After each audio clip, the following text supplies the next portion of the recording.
Hello, beautiful community. A couple of weeks ago, I went searching for mistletoe and I also met up with some angry bees.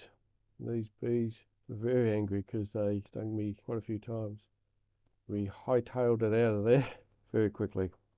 But I was looking for mistletoe on a bush block, and this bush block has been bush for thousands of years. There hasn't been any livestock on it that I can recall. And of course, there was some mistletoe in the trees, but most of them were dead. I didn't see many live ones in the trees. They were mainly mistletoe that had died some years ago, and I did take a chainsaw with me. And so I was looking for some on the ground, and of course, I found quite a large mistletoe that I took home and finally put it onto the lathe. Once I got it onto the lathe, I found that there was some spots were a bit spongy, a bit punky, so the mistletoe's been dead for some time. It was put on the lathe, and with a roughing gouge we turned it down to a size that would fit into a plastic jug. And once we'd done that, we soaked it in cactus juice for a couple of days and then cooked it in the oven. So I'm starting to put the mistletoe into the cactus juice and cooking it in the oven. It just makes it a lot easier. It doesn't move at all afterwards, and once you finish with the piece and you've got it sitting in the house, it doesn't move at all. We tried a couple of the earlier mistletoe pieces that I did.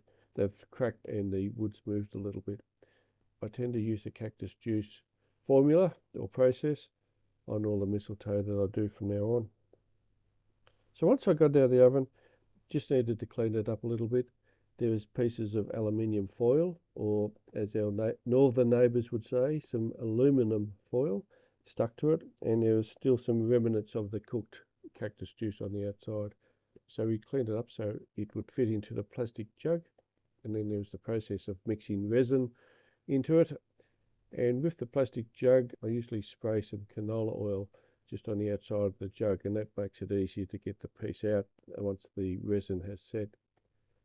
So this time I used some dark gold coloured resin, and the reason behind that was the wood was a bit darker in places, so the dark gold blended in nicely. You really couldn't tell where the wood started and finished, and I was pleased with the end result.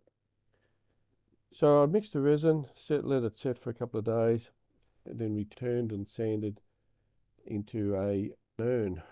And this urn I wanted to have the plug or the cap underneath the urn. I just wanted to present the mistletoe as a whole rather than having the top that looked different. So once we started drilling the holes, we just checked to make sure that the wood was dry, so the shavings coming off the drill were dry, which was great. And then there was just a process of hollowing out the urn and drilling the holes so that the threaded insert would fit. So on a couple of the urns, I've used threaded inserts that my dear father had made for me, and that was on one of the videos a couple of weeks ago. It's pretty hard to find threaded inserts in Australia, and my brother Peter got some from America, which took a couple of weeks to come over. We haven't got any in Australia, and that's why I got my dear father to make some for me.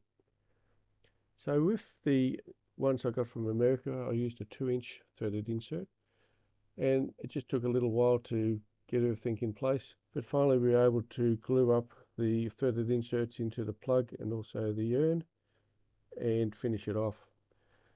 So it came up quite well in the end.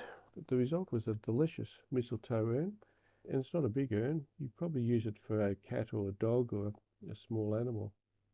So the whole process of making the urn from the mistletoe does take some time. It probably takes a week to do the cactus process, and then probably another week to do the resin process. So it's a couple of weeks from start to finish before you get the end result, but it was an enjoyable project.